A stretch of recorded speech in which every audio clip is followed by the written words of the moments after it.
Right, okay. And I still have that same shirt. Tweet us back. Maybe. Except I don't know.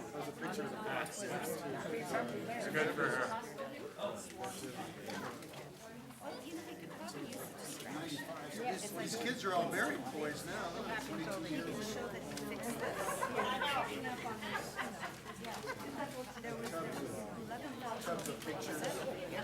That's very cool. I'm going to show Christy when I get home.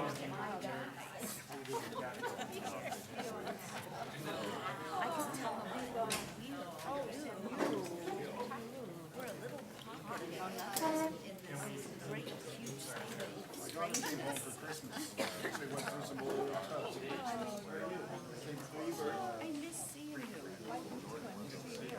It's amazing. I'm 22 years. A long time now. I came here last night for a meeting of the owners, and saw looking at the pictures out there on the wall. Time flies, you know. That part's really good. We really like that. But I do miss the old neighbors.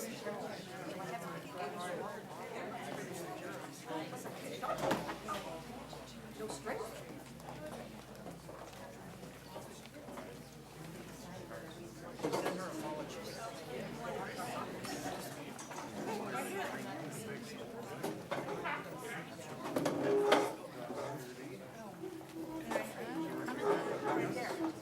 I'm sitting in the aisle.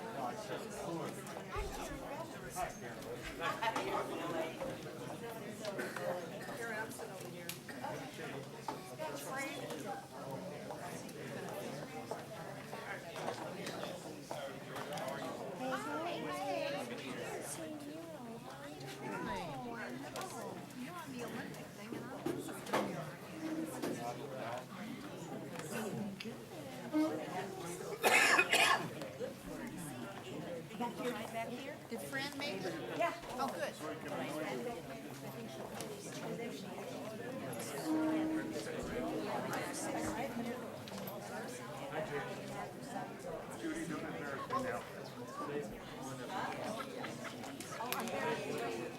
So why is there such a big one? They're going to give out awards for Veterans Day. That's the first part. Okay. See, I dragged you up here. You can see and hear her this way.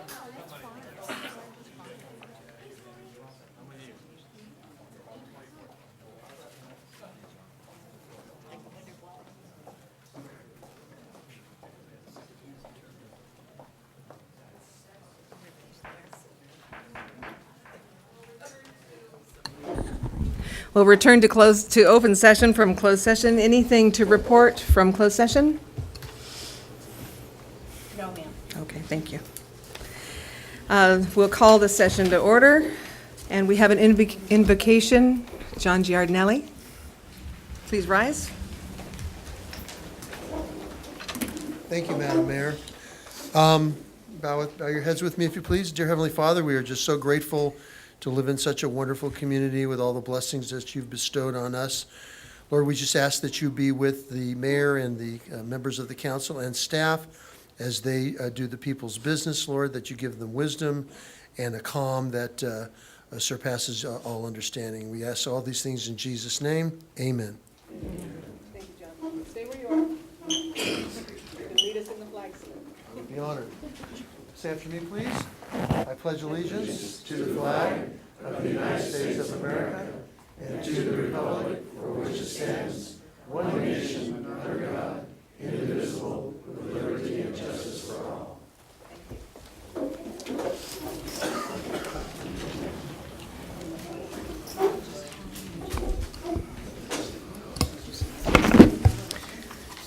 Okay, can we have a roll call, please? Councilmember Bonner? Here. Councilmember Ehrenkrantz? Here. Councilmember Haggerty? Mayor Pro Tem Green? Here. Mayor Warren? Here. Okay, next is approval of the agenda. Are there any changes? Yes, there are. I would like to pull 10.2, please, for further discussion of council. And I second it. Okay, we're pulling 10.2. Are you tabling the item or continue it? You're asking to table it or continue it? Let's table the item now for now. Okay, all in favor? Aye. Aye. Anyone opposed? Passes 5-0. We have special presentations. Jim Randall with the Chamber of Commerce. Do you have anything you'd like to add? I do have a couple items.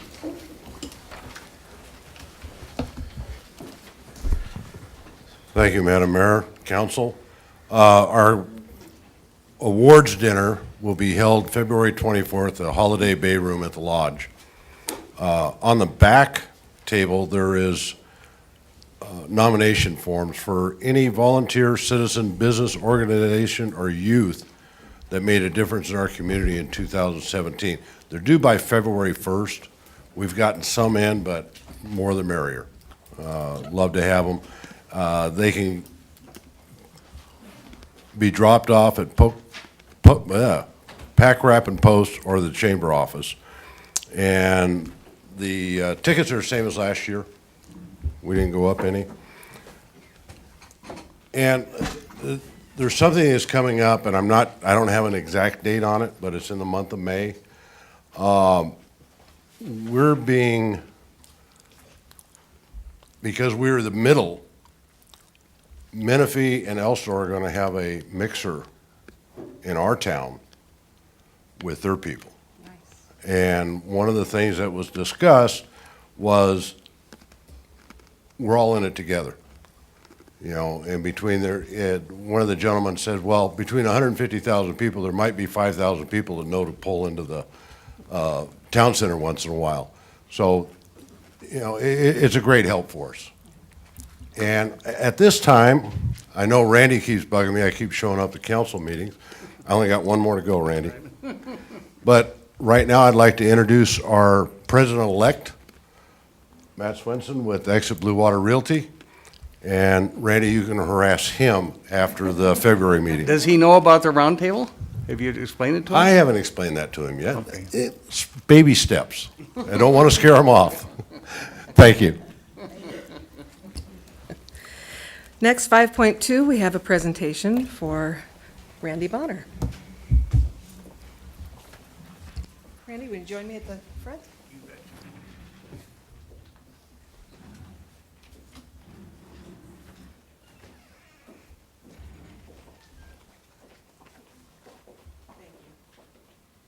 Randy stepped into the role as mayor at a difficult time in the city. Did an exceptional job of bringing things back to an even keel and a measure of calmness on our council. And we have gratitude forever for that. Thank you very much for coming back. Can I make some comments? Absolutely. You want me to face this way or this way? I want him to face that way.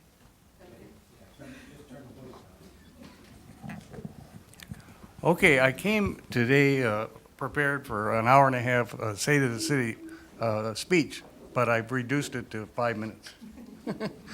Well, I hope that people did had an opportunity to read the State of the City on the last Friday flyer. And highlights, I think, is we had many compliments, but I think 3 in particular. One was getting Fire Station 60 reopened. And I'm referring now to 2017, not 2018. The last 2 council members, one year under Mayor Jordan Aaronkranz and 1 year under Tim Brown, they did most of the preparation to make this thing happen. But the final touches were done by our city manager, Arnold Palmer, and our council member, Larry Green. So we appreciate all the good work that's been done, and it's really great for this community. Number 2, the cannabis.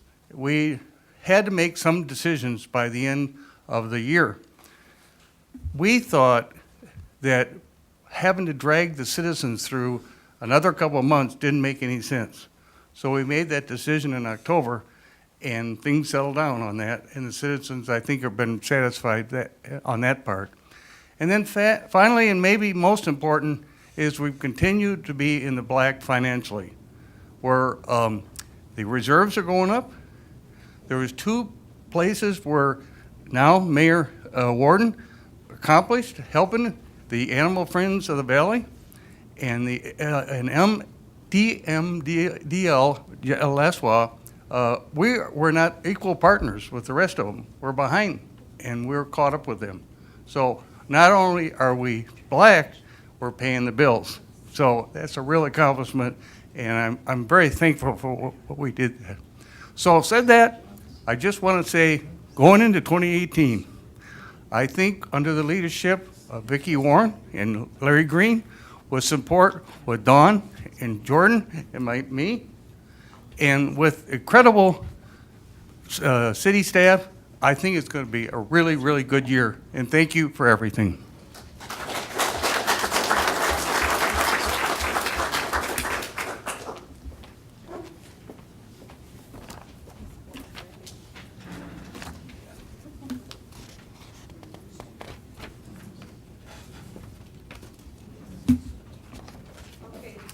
Next, we have Student of the Month, Cooper Smith, and is anybody here with you?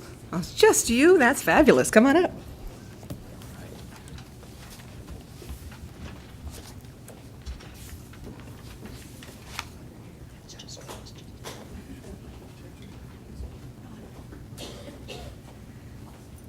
I'll take this for just a moment. I was fortunate. One of my first duties as the new mayor, I got to attend the Student of the Month. I met Cooper and his family. I went to it was a wonderful event. He's an exceptional young man, so we're very pleased to be able to do this. Sorry, I need to catch my breath. This is really a fun part of the job, so I'm very excited about it. So I'll read this to you, and then I'd like you to say some things also. Whereas the students of the month are nominated by their teachers, and a nomination is usually, but not necessarily, based on grades, character, leadership, and activities. And whereas Cooper has excelled in all these areas by being on the high school water polo team, breaking 2 school swim team records, maintaining a 4.0 grade point average throughout his high school career, and whereas Cooper's hobbies are playing a variety of sports, playing the bagpipes. Should have made you bring him tonight. And spending time with his friends and family, and whereas Cooper has hopes to attend college at the United States Military Academy at West Point, and whereas Cooper hopes to major in international relations and serve in our military. Now therefore be it resolved that the City Council of the City of Canyon Lake does hereby extend our congratulations to Cooper Smith on his accomplishments and wish him the very best in the future endeavors. Thank you, Cooper. Don't go away. I would like Cooper to say a little bit about himself. He truly is an exceptional person. That's for you. So I'm not one to really talk about myself too much, so I won't waste too much of your time. But I'm really honored to receive this award, and I've been a Canyon Lake citizen since birth, lived in the same house all my life, so I'm honored and proud to represent this community. I'm going to keep working hard and hopefully make it to the military academy.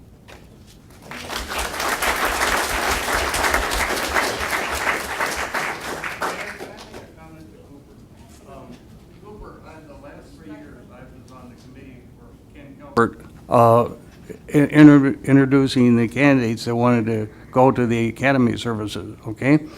And something like you have there is really important. So, and make sure it's in the package that they have. They've changed the process now, and which is fine. But so I won't be personally involved. But what they're looking is a balance between academics, athletic, and community involvement. And my recommendation is come across is that who you are, and that's what you're going to provide to the military service in West Point. Thank you very much.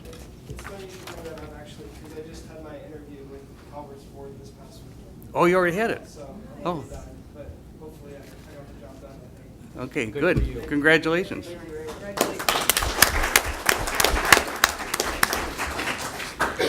Okay, item 5.4, we have an update from the Riverside County Sheriff's Office, Lieutenant Husky.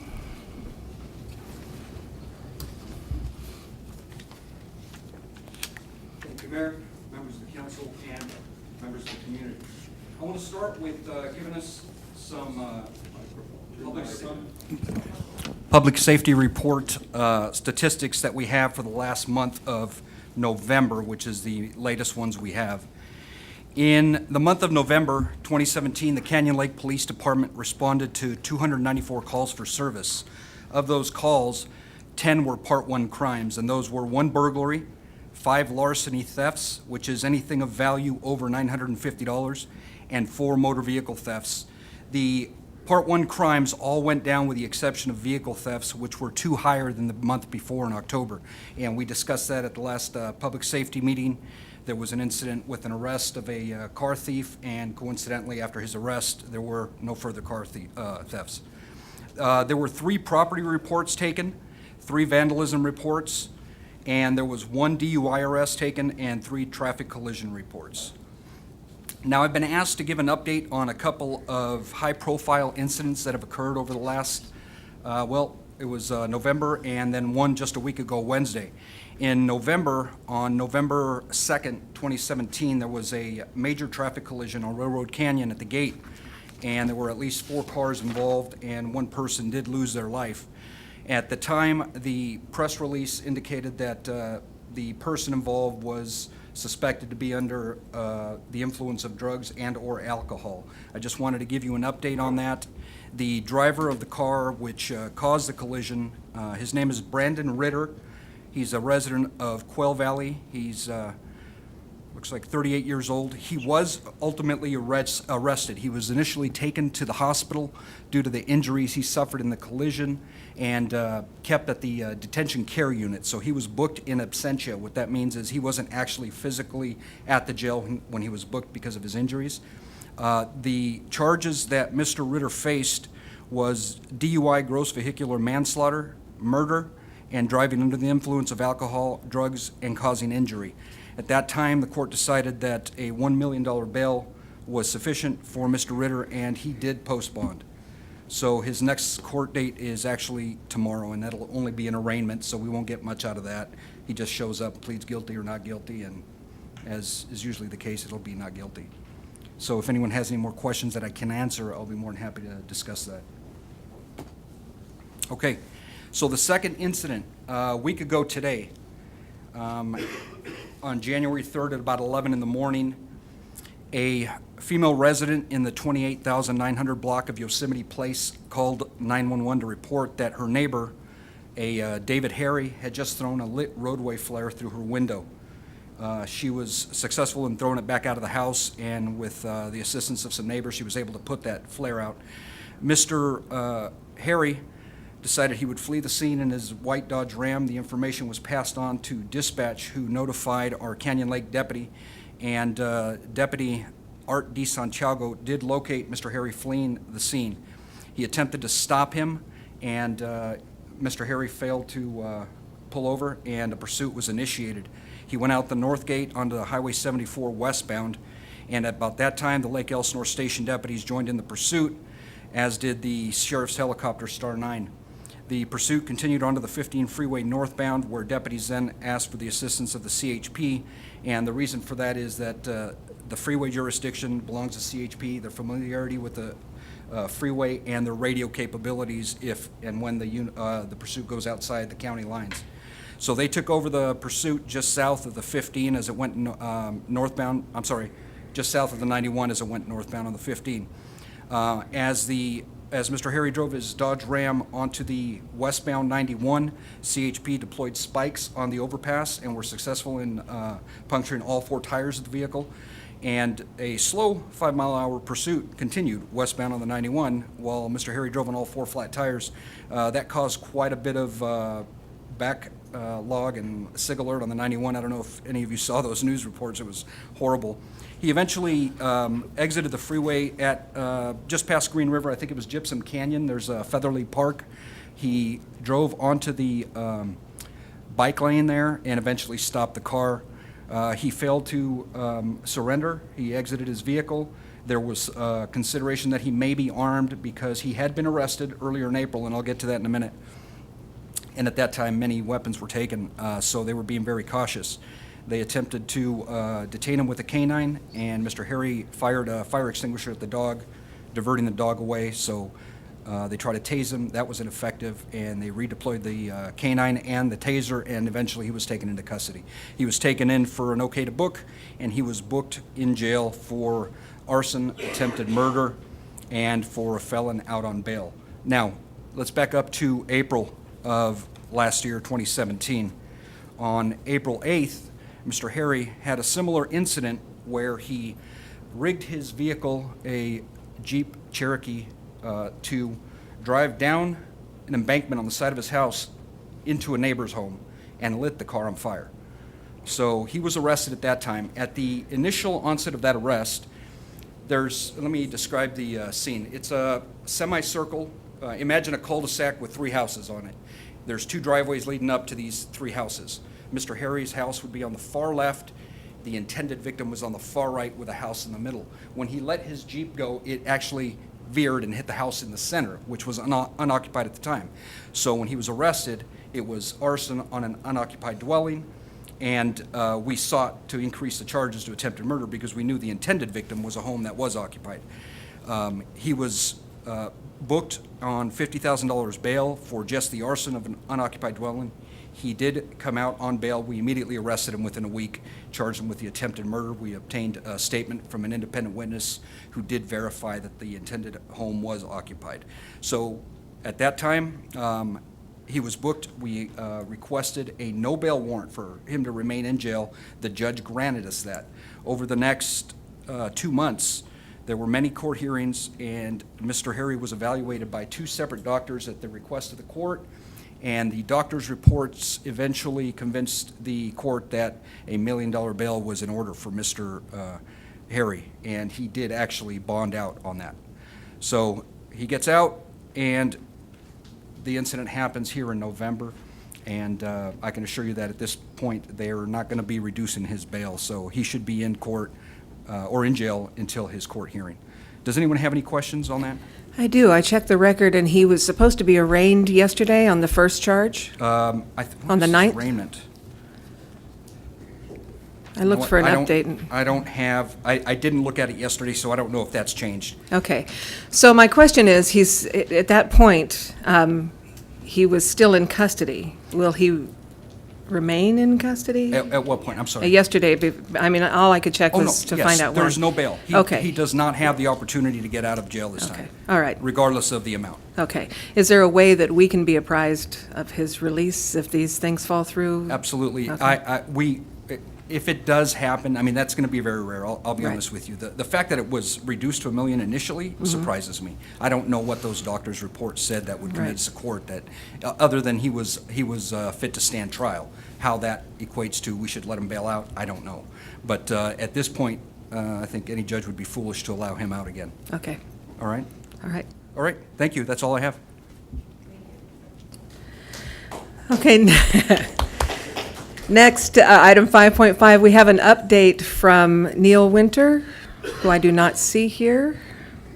Okay, we will move that to next month and see if we can get that confirmed. 5.7 is a presentation by Doug Key with AMR. Mr. Key?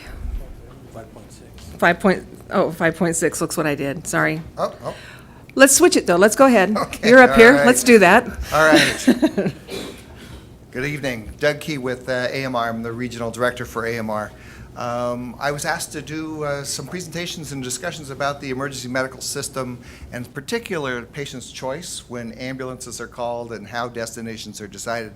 I know, Councilman Bonner, we had several discussions about that. There were some concerns that perhaps patient rights and patient request wasn't honored in the EMS system. Let me just tell you that that is the first choice. So any patient that we come on that is conscious alert oriented, has their faculties about them, first thing we will do is ask which hospital you'd like to go to, because we do honor patient requests, and we'll take patients to wherever their destination of request is, except for in certain circumstances.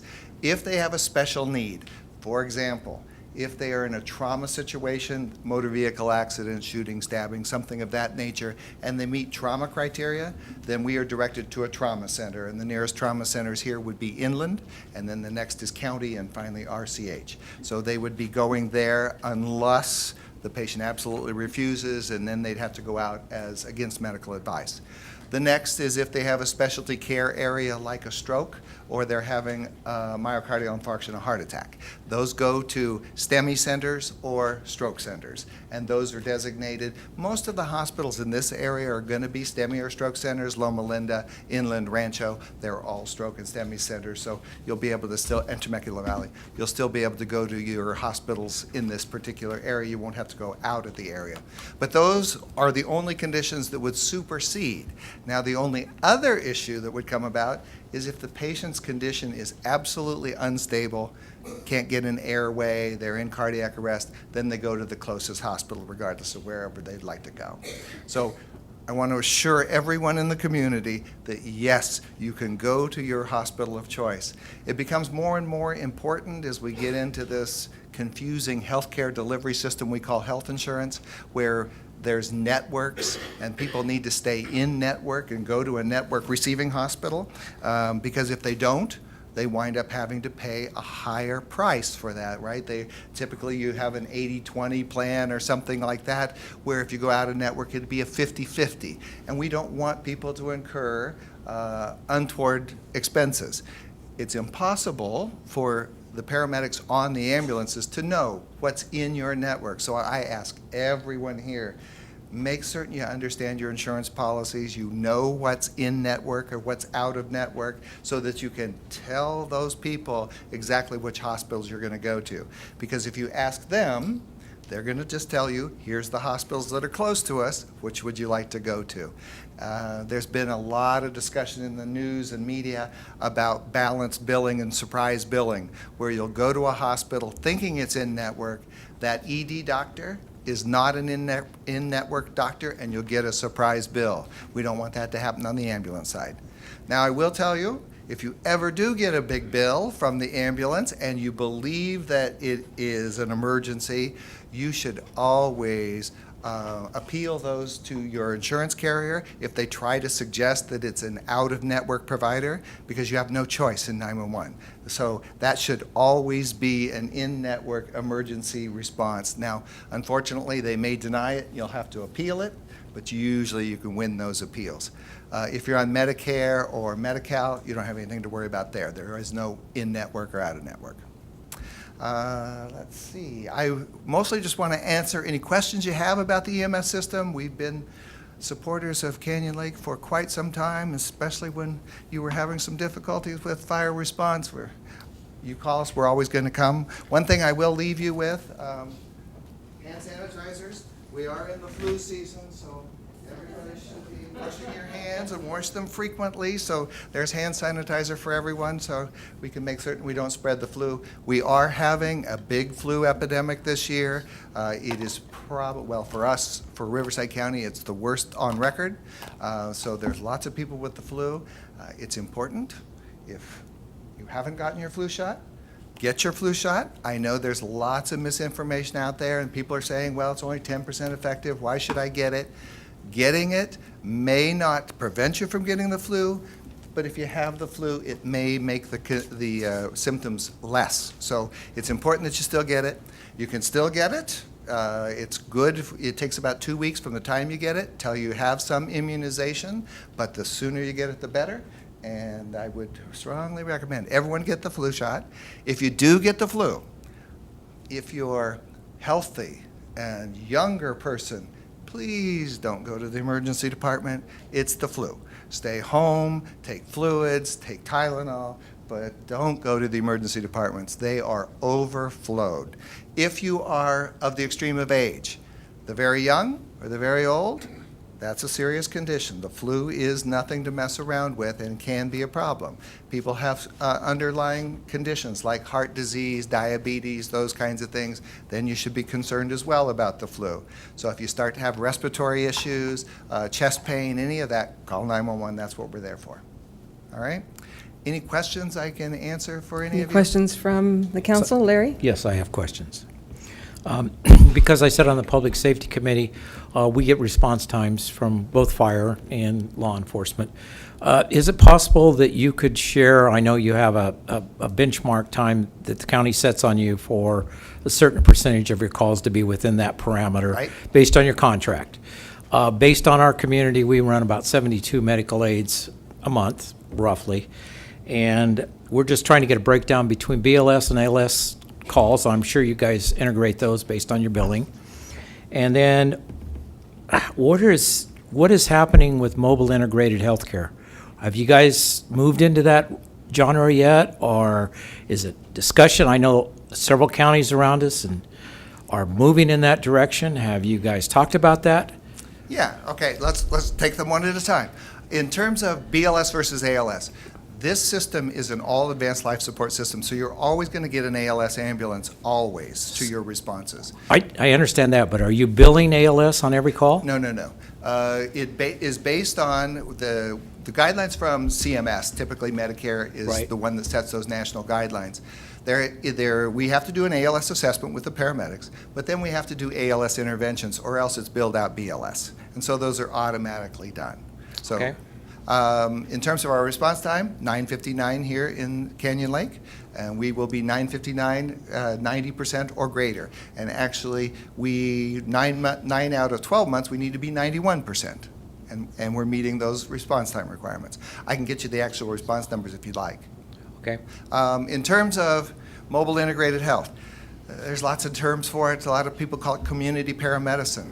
We have a mobile health component in AMR in Riverside County. We do a lot of OCMED and working with a number of the larger satellite industries to provide response to them. Community health, right now in California, community paramedicine is restricted in terms of the scope of practice of paramedics, and so there are several pilot projects. There's about 11 going on in the state right now. They're trying to determine the efficacy of community paramedicine to see if we can expand that scope. And so those projects are winding down. The end of 2018, they will look to see what the efficacy is and then determine whether or not we all participate in that in a community. So that's coming. And I think that is going to be the factor, because we're seeing so many people right now who are accessing the 911 system for their primary care. And it was especially true with the advent of what we call the ACA, everyone else affectionately calls Obamacare, that we had a lot of people that were enrolled, especially in California, in Medi-Cal, but there weren't enough primary care providers to cover those folks. So when they call for their primary care physician, they're given 3 months from now, you can come be seen. So what happens? They call 911 and they're using the emergency department as primary care. So we would like to see that not happen as well. So we're looking at programs to help people actually, when they're making that phone call, help them to make the best determination of what to access and where, and not use the emergency department, which is very expensive. Okay? All right, thank you. Any other questions? I'm the chair of the Public Safety Committee, and it's usually the day before the city council, like yesterday, Tuesday. And the law enforcement is there, the fire department, emergency preparedness is there. Would it make sense, not yourself, but one of your staff members Sure. and make you a regular part of the committee? We would be happy to do that. Okay, thank you. Okay? Okay, now next, very near and dear to my heart, are presentations regarding Veterans Day. Before we start that, I just want to say real quickly that this event has grown every year, and it's awesome. And those of you who may have missed it in the past, don't miss it ever again, because it truly is more than just a small-town event. We have people from all over coming to see this because it has grown to be so awesome. We have a lot of people that participate in this. is truly a community effort. We have a group called Ladies of the Lake. They very nicely tie the names of the people onto the Field of Honor flags. We have the Quilts of Valor, people that donate a beautiful quilt every year so that that can be given away. We have, there's people that drive golf carts so that nobody has to walk too far when it starts to get too warm or the day's gone too long. And we also have all the people that work so hard to plant the flags into the lawns of all of our veterans. But I have to say, and we'll start the presentations, Jordan and I, would you join me at the front, please?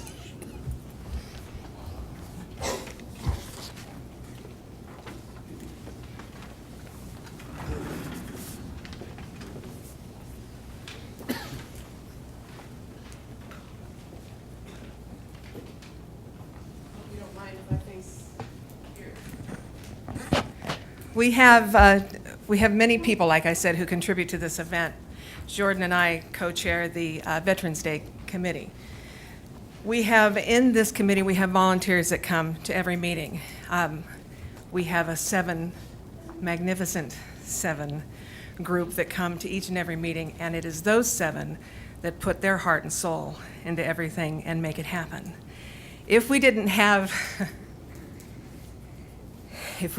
those seven, we would not have the event that we have. And that doesn't mean that we can't have a magnificent 14 or 23, or we need as many people and as many helping hands and as many voices as possible. It's very informal. We all come up to the front, everybody sits and talks and decides what happens, and that is who makes this happen. So Jordan and I want to thank everybody. I'd like to have that magnificent seven come up first. Bert Barbet, Judy Blanks, Karen Bevins, don't be shy, come up to the front. Debbie, Jill, Donna Lovejoy, Fran, if you could all come up.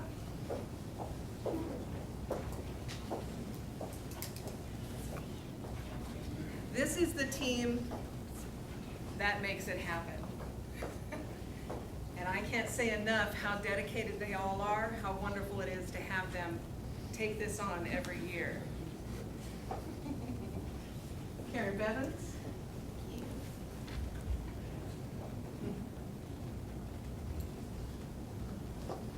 Debbie. What's the temperature? Bert, where's Bert? It's freezing. It's going to snow.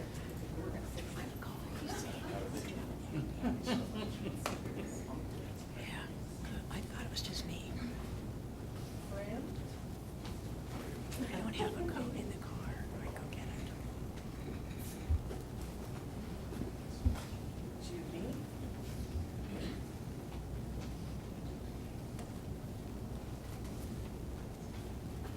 Donna.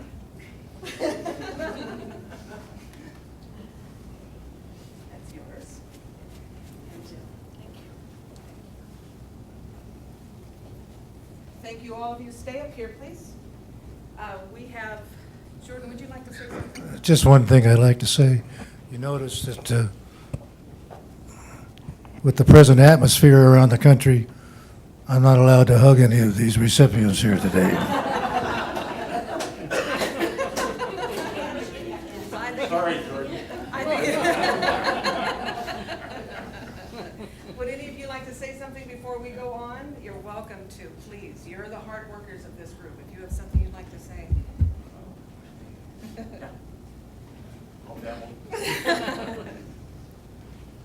Well, I'll just say thank you to Vicki, thank you, Jordan, thank you to the volunteers that have done this.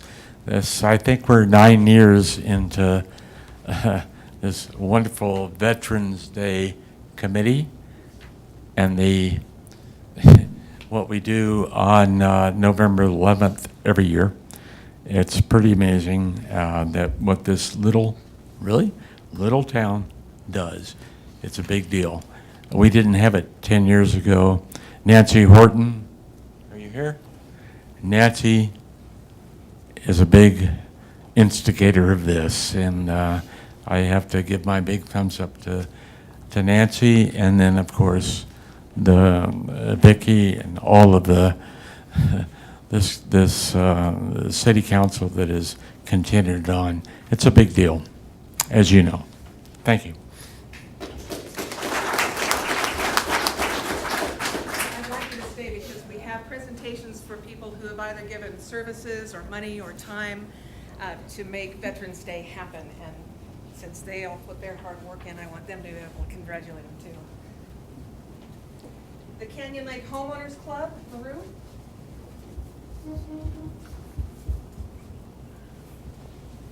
They will each receive one of these. I think they're beautiful. Well done. Canyon Lake Property Owners Association, is anybody here from the POA? Yeah. Jack Wamsley, I don't see him. He probably got hit with that bug. Canyon Lake Emergency Preparedness. Larry, you're it. Come on up.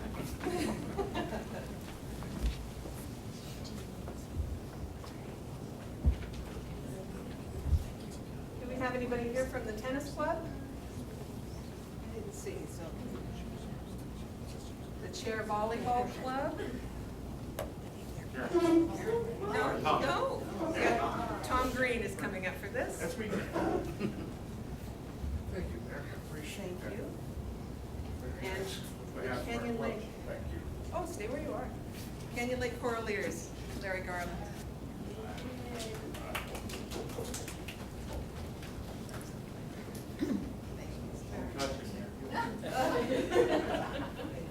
Pleasure. Thank you, Larry. And thank you, LaRue. Would any of you like to say anything? You're welcome to stay or be seated. It's up to you. Stay up here, that's fine.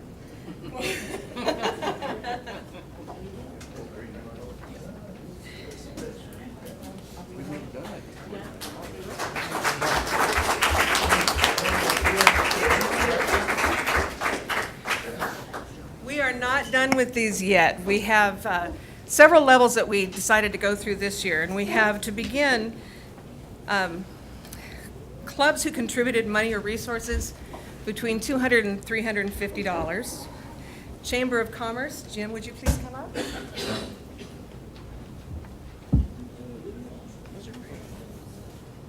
you very much. Caldwell Banker, was anybody able to make it from Caldwell Banker?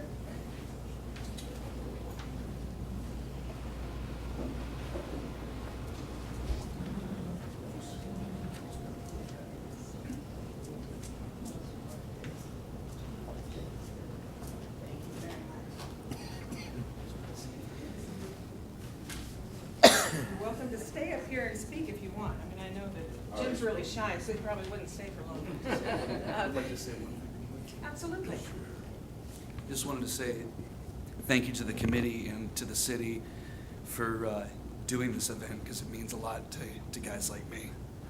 And to all my brothers down at the VFW and that sort of thing. A lot more are coming around now to see the event, because they didn't know about it before. So now we have people coming in from VFWs all throughout the area, all through Riverside County, just to see the event. So thank you very much. Thank you.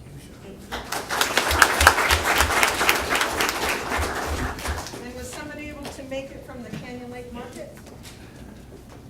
Okay, Canyon Lake Market, let's just say a couple of words. Caldwell stepped up a couple of last year and this year and said that we should have hot dogs on a day like that. So they have been providing the buns and the condiments and water and everything to us. Canyon Lake Market stepped up and they cooked the hot dogs for us. So it's been a wonderful. After the outpatient event, the market and Coldwell Banker allow us to take what the leftovers are and bring them down to our event down at the VFW to go ahead and feed veterans down there. That's wonderful. So if you didn't hear what he said, the leftovers from our event go further, and they go to the VFW, and they go to other people who are hungry for hot dogs too. Now these ones, this one I get to give, and you get to give the next one. This one is for contributions or support between $350 and $500, and the first one goes to Jenny and Jordan Ehrenkrantz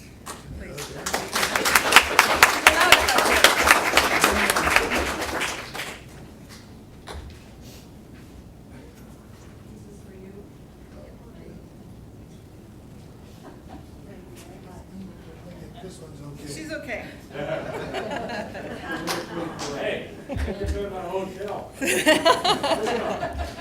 Would you like to say anything? Or let's, okay. No, I don't. This is not my show. I'm just window dressing, being the co-chair. Vicky and all the gang out here have done most of the work, and they give me a little credit once in a while. But thank you.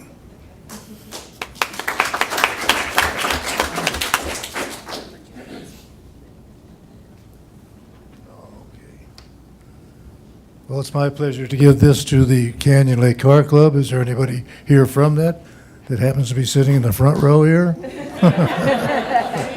Terry? Thank you so much for your contribution all the time, not just this particular event. But thank you.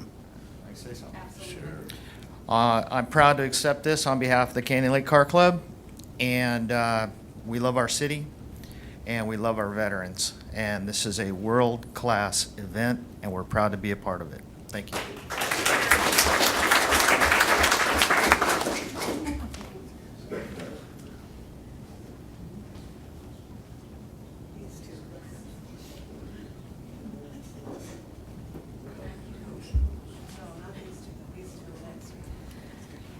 These next two that go out, this is, we make a big leap here, and we go all the way up to $1,000. And I have to say, a little bit about the Men's Golf Club has always come through for Veterans Day.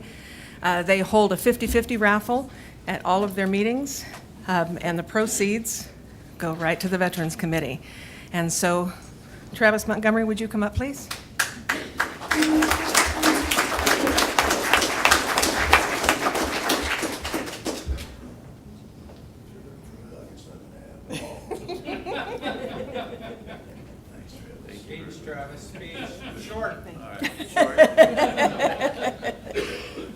I just wanted to say that the Men's Golf Club has a rule that our dues and things that we do only go to support golf events. But because we wanted to support the veterans, we created the 50-50 drawing. And so each week we have that, and the money goes to the veterans. And since we started doing that for the veterans, our weekly amount has almost doubled. So there's strong support. And of course, there's a lot of people in the Men's Golf Club who are veterans, so that makes a big difference too. But we're very pleased to have this. We're really happy to participate, and thank you very much for recognizing us. Of course, thank you.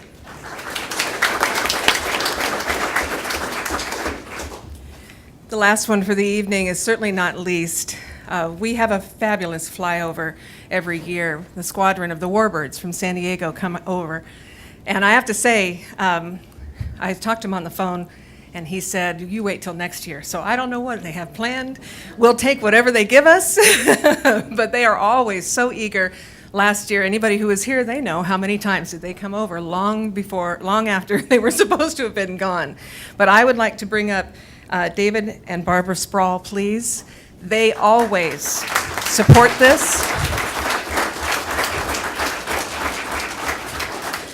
They solely put this towards our flyover, so it's greatly appreciated.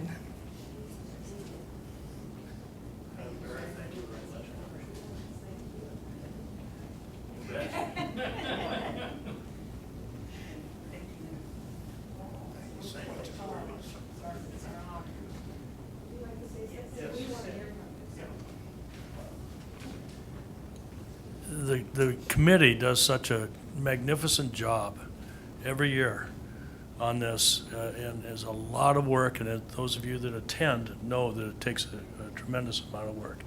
So Barbara and I thank the committee, we thank the council. I'm a disabled vet, so I have a little say in this thing, so thanks.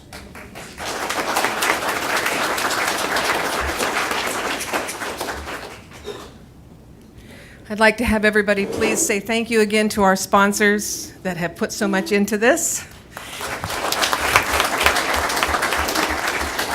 And one more time for the Magnificent Seven. You know who you are.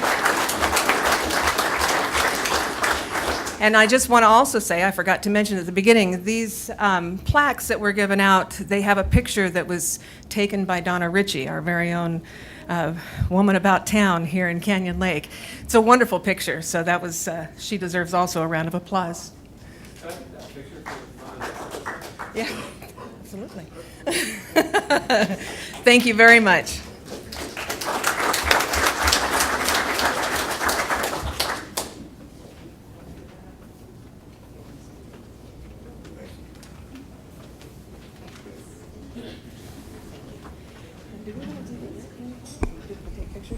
Think we're good?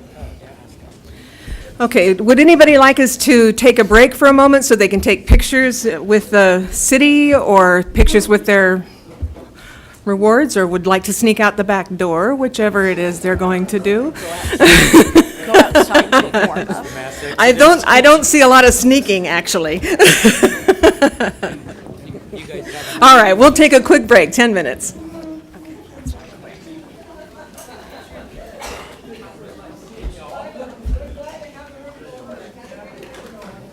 There it goes.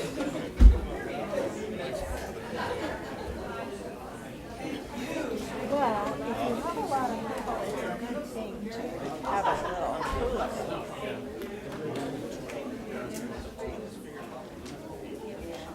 I don't know if it's just for a while, it was hotter than hell.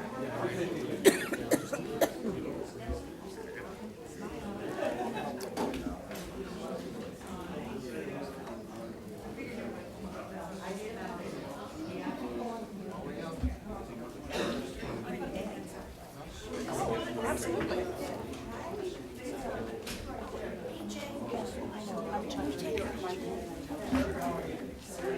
Just don't interrupt the rush.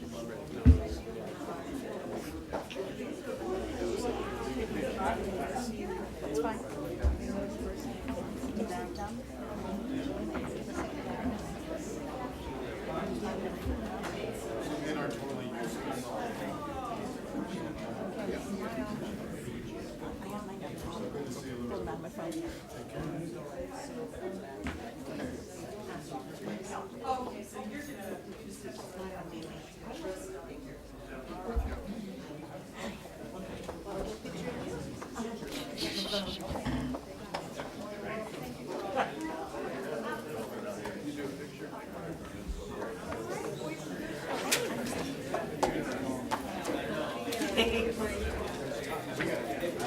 Let me just run through here.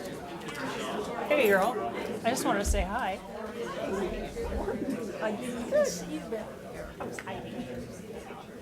I'm going to get around to. Good, good. I got to get back to the Niners too. I kind of slacked off. Get out of the way, get out of the way. I don't know, life happens. But, you know, it's so funny because when she's getting. Congratulations, Madam Mayor. I'm happy to present I this to you. noticed that. You don't go at all. I know, so I gotta get back in. I have bursitis in my hip, so I haven't been playing. They're all falling apart. Yeah. Go see PH. Anyway, hi. Try it again. Actually, let's switch sides for my men's golf club show.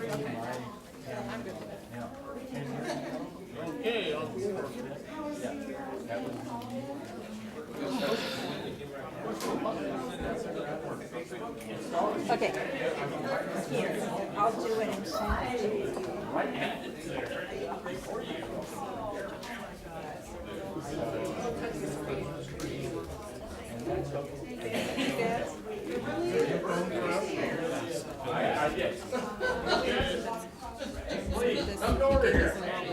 Yeah, he did, I noticed that. Yeah, that would make more sense. Well, okay, that's what he gave me.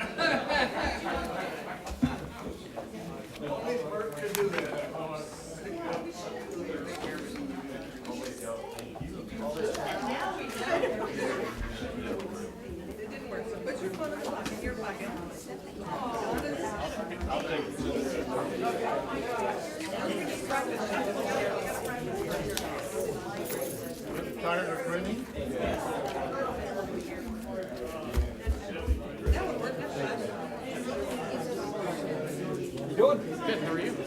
got my email on the toes?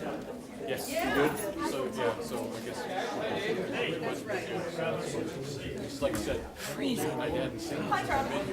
Well, that's the first thing I asked. I said, he hasn't seen one. When's the last time? She goes, 15. That's why I haven't seen it. Yep. Okay. That makes sense. All right. I'll send you the comments and text. Yeah. That's fine. All right. Thanks, Ray. You're welcome.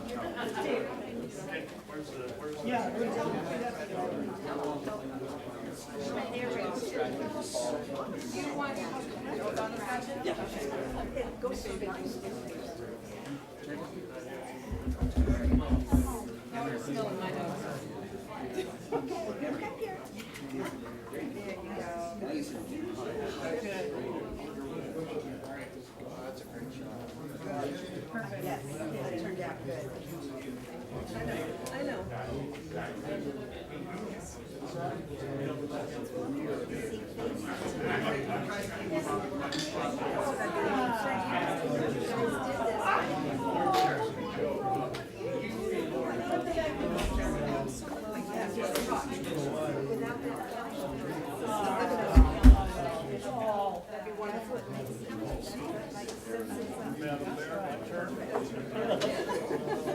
Don't look so happy. I try not to. Thank you for all you do. Appreciate it. I think Okay, are we ready? 1, 2, 3. 4. Let me take one 4. more just in case. 1, 2, 3, 4. Got it. I don't know what they have plans for us, but he was real clear, because I said everybody loved it. He said, "Yeah, that was good." Really? More? Because they flew and flew this year.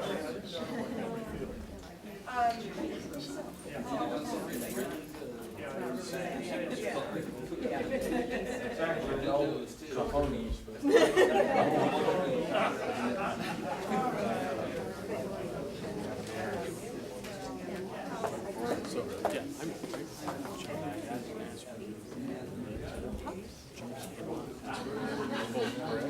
He could ask if they want to do it, but we're just gonna, I just told her to talk to me.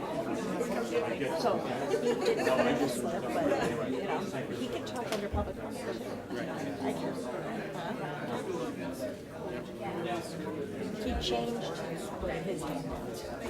Yeah, his is true.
Yeah, I told her. Okay, all right. So we'll just see. And then we'll do this. Yes. I think we're good. I'm good.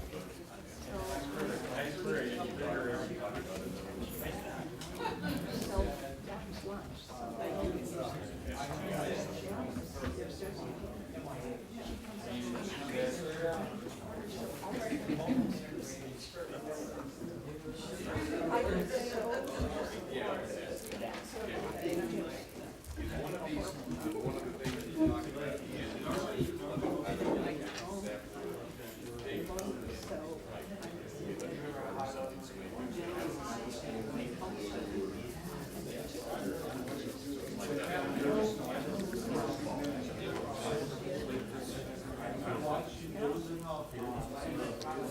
I'm scared to death.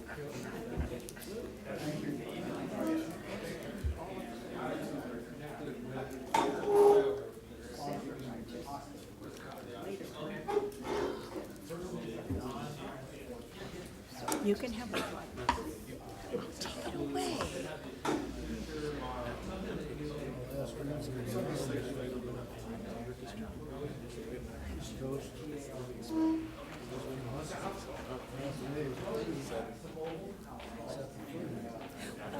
You said you can't just can't do this.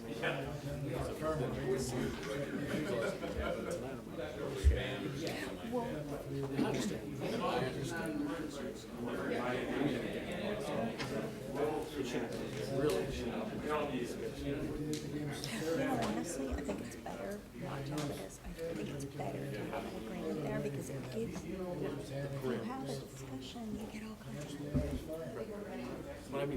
Gives you the parameters, yeah. Gives you something to react to. If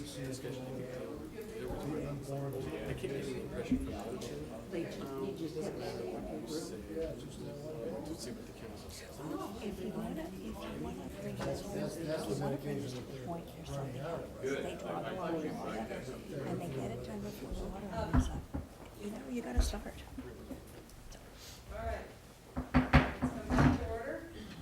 That was all the fun stuff. Now I got work to do. Okay, we're going to start back at 7:30. And we'll start with the item number 6, public comments. Would you please read the public comment blurb? Any person wishing to address the city council on any matter within the jurisdiction of the city, whether or not it appears on this agenda, is asked to complete a speaker request form available on the back counter. The completed form is to be submitted to the city clerk prior to an individual being heard by the city council. The council has adopted a time limitation of 3 minutes per person. If you are commenting on the agenda item, your comments will be heard at the time the particular item is scheduled on the agenda. Please note that if you are addressing the city council on items not on the agenda, the Brown Act does not allow discussion of such items. Therefore, the city council may only do the following: refer the matter to staff, ask for additional information, or request a report back, or give a very limited factual response. Thank you. Do we have any requests to speak on Nancy- non-agenda items? Nancy Horton. Okay.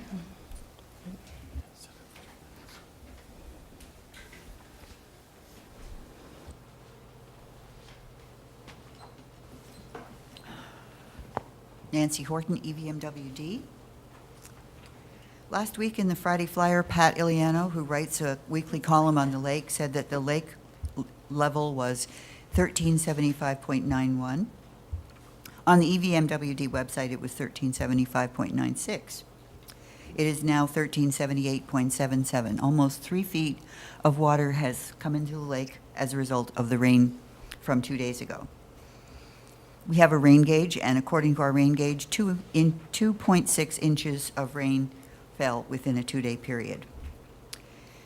I drove over to Eastport last night and saw the same phenomenon that I normally see after a 2-inch rain. Water gushing through the culverts coming from above us in the watershed, and a sudsy foam with individual suds about a foot high. I've seen this before many times. I've reported it to the TMDL and actually taken pictures and brought them to the TMDL. Nobody knows exactly what causes it, but I did meet with a consultant from the city of Menifee who asked about it, and she said she was going to see if she could find out anything, but I haven't seen her since. But I plan next week at the TMDL meeting to bring it up one more time. So this is a wonderful start to our rain season. We never have any idea of how much rain we're going to get. And it's not the same anywhere on the lake. You could be across the lake and have a rain gauge, and the amounts are not going to be the same because they are cells that go through. But under any circumstances, we'll take the rain. I believe that the Water District is already working to process some of the water. So we need more rain continually through the next 4 months to get to where we need to be for the whole year. So if anybody wants to know about the process of predicting, there was a presentation recently given to the EVMWD, and it was found out scientifically that a 7-day forecast is approximately 70% accurate. 70 or 70? Can be a lot less a lot of the time. A 2-week forecast is 7% accurate. So that is very, very difficult. I'm glad I'm not a meteorologist. But just to let you know, it is impossible for us to know what is going to happen. All of the climatologists last year that made their predictions were totally wrong, and they haven't even come to give us predictions this year because they know that we're a little bit upset with them. But anyway, I'm glad that it rained, and let's have more. Thank you. Thank you, Nancy. Are there any other speakers? Okay. No. Then we'll move on to the consent calendar. Ruby, would you please read the statement? All items listed on the consent calendar are considered to be routine matters, status reports, or documents covering previous city council action. The items listed on the consent calendar may be enacted in one motion with the concurrence of the city council. A council member may request that an item be removed for further discussion. Staff recommends approval of all items. I move that the consent is reproved. First, I just need to ask if anybody wants an item pulled. Does anybody on council want an item pulled? Madam Mayor, I believe that Mr. Zeitz has a comment on an item. He gave me a handout earlier to give to you all. Okay, okay. I didn't see a form. I thought we had. He doesn't have to have a form. For this one? Go ahead. Yes, that's okay. As you know, your rules state that if I'm recognized by you, I just give my name, address, John Zeitz, 30279 Clearwater Drive, Canyon Lake, California, 92587. And I wish to have 7.2 pulled. Madam Mayor, may I make a suggestion that rather than pull the item, you have Mr. Zeitz make his comment? He does have the right to comment on the consent agenda. Okay. Would you please go ahead and make your comment? We've already had a motion, I think, to accept, so. First, I'd like to ask the Finance Committee on page 1 of what I passed out, or page 15 on your calendar, the agenda that you have. At the bottom, there's check 24010. That's to the County of Riverside, TLM, for SLF costs for November. What does SLF stand for? I'm asking the council members of the committee. Well, I'll have to defer to I'll defer to No, Sue. you must have asked that yesterday when you reviewed this. But to give you what that acronym means, I'll ask the city manager to please comment on that. That's our contract with the county for signal light maintenance. There you go. Okay. On page 2 of what I passed out, last month, I have given a document of what I'm looking at to the city to pass out to you. Okay, on page 2 of, didn't get passed out completely, I guess. Can I just take some of that time while they're passing it out, not counting against my time? On page 2 is a document that you had in your December Finance Committee meeting and in your packets for the council. It was not part of the Finance Committee's agenda or included into your package. But I really question some things that are on here. And one is that this was in December and that the city attorney, in the amount that was spent of the budget amount of $70,000, was at 49%. Well, that's at 49% for 3 months because that did not include October. The other thing is the city clerk is high in that amount. The other thing that I think is interesting is that you show the utility user tax at $85,000 and to year-to-date $271,000. And then the documents that were supporting that, which is on page 3 of what I gave you, is a spreadsheet showing this information. If you total the bottom lines of that spreadsheet, it's $172,000. Yet the other spreadsheet that's on page 2 is $271,000. So your spreadsheet that you're given from your accounting people doesn't match a document that makes part of the statistical analysis of your financial situation. How could this be? If you look at the last page, and if you look at the amounts that are included in there for electricity, the electricity amounts for 3 months it's in your spreadsheet that you're given, don't indicate the amount of money that you should be getting from electrical. Well, you're obviously $100,000 off, but nobody seems to be paying any attention to it. The other thing is the last sheet shows the city attorney and the costs, and so the cost through November is 64%. So I know next month you're going to talk about your mid-year budget. Your mid-year budget, you're over that. If you look at the spreadsheet that I put together, the city attorney cannot have more than $3,500 a month for the next few months. Thank you, John. Yes. I think perhaps a response is warranted, although it's unusual when you respond to public comment, because this item has been discussed with the Finance Committee. Point of order, members. this is not a public comment. Okay, Actually- in response to his presentation, I do want to make a couple of comments, because Okay, I this is a appreciate matter that I have provided information to the Finance Committee about. The city attorney bills have been, and Councilmember Hagerty was nice enough to point this out, they have been higher than normal. There's 3 reasons, because we audited the bills back through the beginning of January. Number 1, you've had some unusual things like cannabis. I think, as Randy pointed out, that's gone now. We've had 2 major code enforcement actions. You're going to see one of the follow-ups of those on your next agenda as a public hearing, and there have been some court appearances. And number 3 is, in fact, Mr. Zeitz. He has made since January somewhere between 35 and 50 public records requests, with letters to outside agencies and a court hearing which required preparation in June. That drives up your bill. Sure. It's not money that I or my firm would particularly like to spend. And that doesn't include, that doesn't include staff time. It'd be interesting to see those numbers of just how much is devoted to this. So thank you for bringing that up to the public. I appreciate it.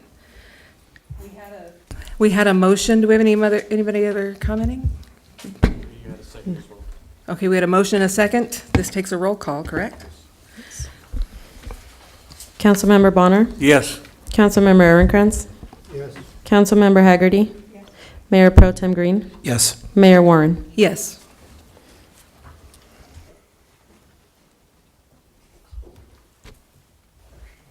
Okay, then we move to item 8. We have no pulled consent calendar items. We move to 9, schedule of future events. Those are listed on the city website. If there's anything that anybody would like to add, or if they see something that may be amiss, please let us know so that we can make that correction. Number 10, business items. 10.1 is the fee study update. City manager, please give us a status. Yes, I have Terry Scher, our contract finance director, who's going to give you an update in some direction we got from the admin and finance over the last couple of months. Good evening. Hard to follow the veteran stuff, but I'll try. We kind of got a little off track with the holidays and people's vacations and timing. Mike and I had a meeting with them today. We're going to get back on track. We made a decision at not the last Finance Committee meeting, but the one before that, in the direction to go. So we hope to have it finalized and adopted in April, and then effective for the budget for 18-19 budget. So, and if you want to know anything about what John was talking about on this schedule, see me after the meeting. That's okay. Anybody have any questions before he walks away completely? See how he leaves like that? Do we have to wait till after the meeting to see you? Can I ask now? I don't know the rules of stuff. I think that, I don't know that we can go back and forth. Let's move on to the, if there's anything pertaining to the fee study, though. We can do it under staff comments. We can do it under staff comments. Staff Madam Mayor, report? we can do it under staff comments at the Okay. end. Oh, yeah, perfect. Okay. City manager to provide a staff report. Yes. So, getting a request from Mayor Warren, she wanted to have a discussion with the council regarding how Canyon Lake can probably be a good neighbor and a good team player in the region with regards to all that. We have a lot of regional things going on. Obviously, we've got some transportation issues. Everybody around here has public safety issues as well. Obviously, we're all grappled with costs with with the county and things like that, and those kind of issues. And so I think that it'd be a good time for the council, and at the mayor's direction, obviously, she's real passionate about this, about how we should conduct ourselves with our neighboring partners and agencies that we deal with, and get that direction for how the council wants to interact with their council and how they'd like staff to interact with the other staff members. If I could make a comment real quick as to what brought this up. I've been on the council 3 years and have seen a lot of rancor between the cities, much of it aimed between Canyon Lake and Lake Elsinore, but some of the other cities. I understand there's history among us and between us, and some of it is valid and some of it is not, but I think we need to stop looking at the things that may have hurt our feelings a tad or disturbed us in a way and start moving towards the better of Canyon Lake. We are a community of commuters, and we have got to start addressing some more regional issues, and Canyon Lake can do that if we're working with our sister cities, those that are closest to us. So I really am very passionate about making this happen. There is a task force that is being formed that's going to address the issues of the 15 and the 215. And first focus will be towards Temecula, because it takes 45 minutes to go 15 miles. It doesn't make any sense. So if we could have council discussion, if there's any questions. May I? I think it's imperative on our behalf that we interact with our surrounding cities for many, many different things that are currently on the docket. Transportation is one, but we have other things that are common to all of us as far as coordination of road construction, how we are able to maybe share resources instead of duplicating resources. I think it's extremely important for us, because the size of our staff, that the larger cities may have more staff and already have addressed certain issues that we might be approaching, so we might be able to share because it is public domain. So I strongly encourage us to develop a strong network with all of our partners in Western Riverside and in Riverside County and around, so it better makes us a partner as well as a participant, and it gives us a more informed position as far as working together on common issues.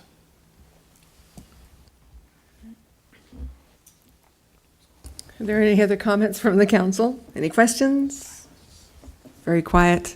I will take a moment, in one of my meetings, oftentimes we have meetings, commissions and committee meetings, the more important things happen 5 minutes after the meeting is over, when the participants get to go off the record a little bit and talk. And I was able to hear some of the issues that have plagued Canyon Lake, between Canyon Lake and Lake Elsinore, and I'm looking forward to this moving forward and to getting past that. And I can't apologize for things I didn't do, but I can say going forward that I will do my very best not to let any of those things occur, and keep a close watch on our egos and see if we can't move forward and step forward instead of backwards all the time. And that's all I have to say about this. What direction? Well, Vicki, I give you applaud. You're taking the effort, so thank you. I would suggest that we move forward with this. The task force is forming. We don't know if it's going to, I'm pretty certain that eventually there's going to be a fee involved, because there will be lobbyists and trips to Washington and so forth. But for now, it's strictly information gathering and sharing the benefits of the power of many instead of the power of one.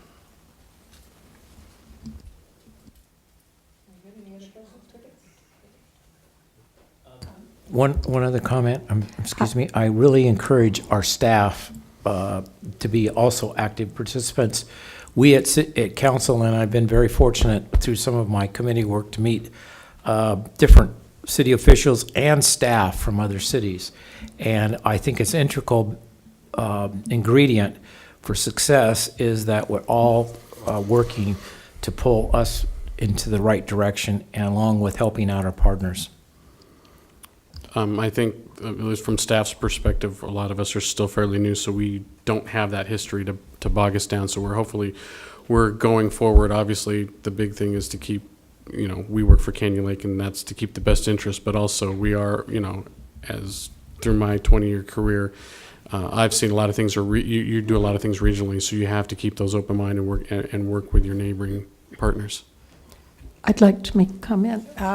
Something that came up last year with one of the council people who was particularly irate about the whole fire thing. And he was claiming that Lake Elsinore was supporting us and blah, blah, blah. And I reminded him, which I was surprised most of the people are unaware of, that Canyon Lake provides free golf, I believe, to all 3 high schools in Lake Elsinore. Their teams play there. They provide them with balls. They work with the students and the faculty, and there's been no charge for that whatsoever. I don't know if there's a way that perhaps just, if there's communication between the 2 mayors, that just a mention of, by the way, we are planning to continue that, or something to make them aware that we do that, because this particular individual was quite shocked. He had no idea that Canyon Lake did provide that, and sort of took a little wind out of his sails of complaining about Canyon Lake. So, Thank you, Don. I actually think just the fact that we are starting a really good dialogue between the entities and the different cities has been very encouraging. So yeah, absolutely. I think we'll share some of the better things instead of constantly reminding each other of the bad things. So we need to ask the council to take action on this resolution. I need a motion and a second.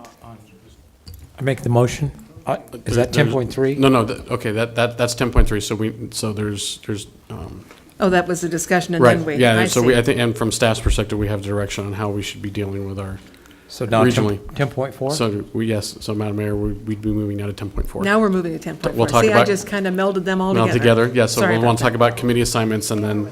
They are related. Sorry about that. They are. Jumped right in. Okay, so now we will talk about 10.4 is to update the city council member committee assignments and discussion, possibly approving resolution 2018-02. Well, now can we have that staff report? Yes, so before you is the current council committee makeup right now. And obviously, if you choose to make any changes, you can do so at this time as well. I mean, we put it on in December when we reorganized the council, and the council decided to leave it alone. Also, at this time, we've been approached to join the regional task force, the I-15 Move Through Temecula Valley Transportation Task Force. And they're asking all the regional players to pass this resolution to become an active member of that, and it requires they're asking for 2 council members from each entity to sit on that, and one of those being the council's current representative to RCTC. I do have one suggestion on change. On RCTC, I believe that, I'm looking at the one that I made scribbles on. I would like to see that Randall Bonner be the chair of that committee, and I serve as the alternate. For which committee is this? The member. That's for RCTC. RCTC? Yeah, that would Okay. be a direct change. And if we're going to go forward and discuss these things, I would like to then see the same duo for the task force.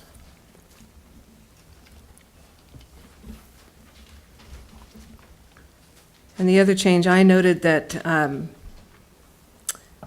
it's small things, but the time for the water is at 9 a.m. That's when we meet. There is no fee paid to the Lake Elsinore San Jacinto watershed meetings. Nobody gets a stipend for that, so. Hopefully that should be Yeah. that should be in the council packet. That shows those.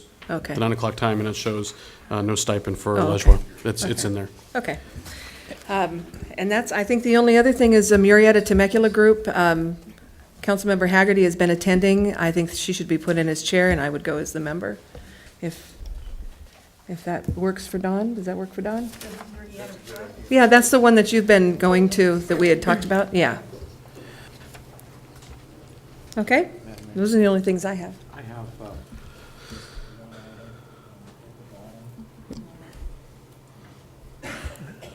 Is that better? Okay. At the very bottom, just as emergency preparedness, I should probably be the member since I'm the chair of that. Yeah, that's an interesting thing, so. And Mike is a member. Right. So if it- Mike and I are, Mike does staff and I do the group. So I think that just put the two of us down there. Okay. Yeah. Because I looked at it a little bit different as you're also the president of the group as a Well, I think citizen that- of the community, but Yeah. not, because it's not really a council appointment. But it is a council, it is a city-sponsored committee. It is. And so So- I think that's good. At least we have a council member on there, and I think we should leave that in the future going forward as councils evolve over future times that we do that. And we have one So- staff member, one council member, if that's okay, Mayor. We can do it that way. Let's see if I understand this. What, Larry, you're saying that you should be the chair, emergency prepared? Yeah. And then Mike is should be the member? Right. Okay, that makes sense. Okay. Easy? I have a question. On page 52, the city participate in regional activities, could somebody define to me specifically what, are there specific activities, or are we talking just in general as things come up? Well, I think in general, as things come up, absolutely, but in particular, what started this is this task force that is being formed by the various cities to address traffic issues. And we were very lucky to learn of it and to be allowed to be part of it so that we can help our citizens. We got to do something about people that are traveling 3 hours a day just to get to work. So that's when the whole regional idea was just a general term. It's probably not the last name they'll have for it, but it's the beginning. We haven't even had our first meeting.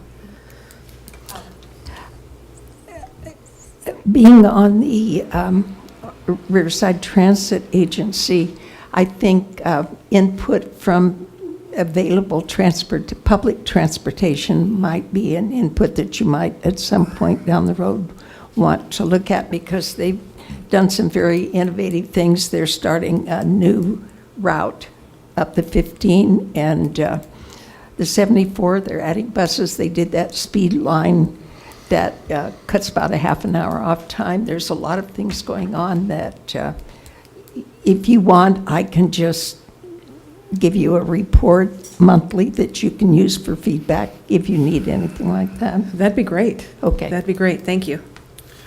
Madam Mayor, so if you guys are, if the council's good with the committee assignments, we do have one speaker card to this item. Oh, okay. Barry Talbot.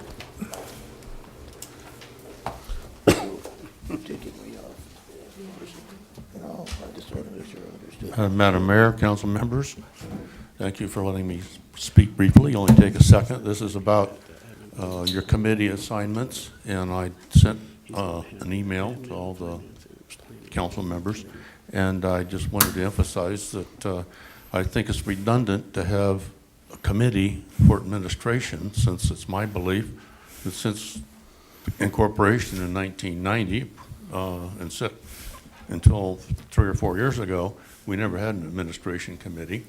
I think the council's responsible as a whole to supervise their designation of the city manager to administer the city, and the council as a whole should be responsible for that oversight. No one particular individual should do that, and they should not have the authority and the power that goes along with that position. So it should be equally distributed throughout the council. And if you have any questions, I'm Mayor, happy can to I answer. respond to that? Because if you didn't request, I was going to respond anyway. I agree with your email. And I'll give you a little history. When Tim Brown was the mayor, actually, when he was a council member, he first started, he wanted to have a policy relative to purchasing and things like that. So he wanted to add it to the finance. I think it's not the same subject, so I don't think it should be part of finance. As far as planning, separate, that's okay with me. That's what the rest of the council, I don't have a problem with that at all. I think they were good ideas. Barry, Thank you thank you. very much. Might want to form a committee for public nuisance on former council members. Can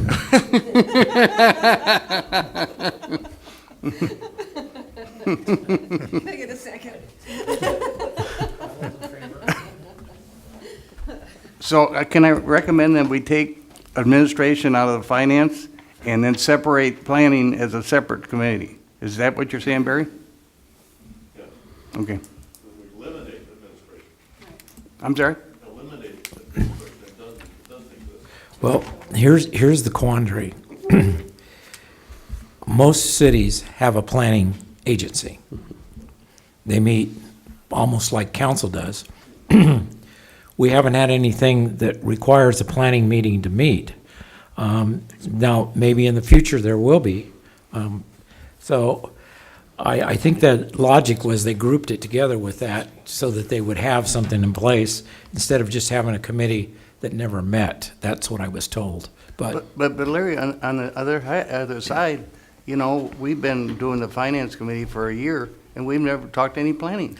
because there's no planning issues that come up. So I agree with you. If it's a, There will be one coming. There will be one Coming, at least one probably next month. Okay. so I agree, we should separate and have a separate planning committee. That's important. Oh, okay. Can I make a recommendation to the council? Sure. Yes, please. That we'll put this on the February agenda for admin and finance and have them discuss it as it's their committee and see how, if it works for them or if they felt it's necessary to break it back up into separate committees. And then we'll bring that to the council, and then they can bring you their recommendation, and then the council can do what they want You know, based on that Aaron, recommendation. Aaron, I normally don't push back at all, but I don't agree with that. I think we need to make a decision now. Planning is an important point and should have our own committee and should not be part of finance. And I think that we've been there for a year and we haven't talked planning at all. So if it's that important, my opinion, we should have a committee that's dedicated to that. And I don't see any reason to delay. But Larry, you're the finance chair. Yeah. And Well, Aaron said administrative and finance. He didn't discuss planning. Didn't you say just? No, it's all one committee planning, so whether or not they'd want to break it out and go back to a finance, obviously, admin and finance committee or a finance committee, because they added administration, so because the committee gets updates from Charles Abbott, and since there were planning issues were few and far between, since Abbott is part of that, already having them there, they felt that planning was okay to add to that committee because they were only so often, and Abbott being the building safety and the planning people were already at that meetings. But even with the finance committee, we'll still have the Abbott group there. no, they won't. Not if we go into administration or planning, because they really won't need to look at the stuff we look at in finance. We talked from the finance point of view and what projects they're working on. But yeah, but that's in the planning side of it, and I'm looking at it.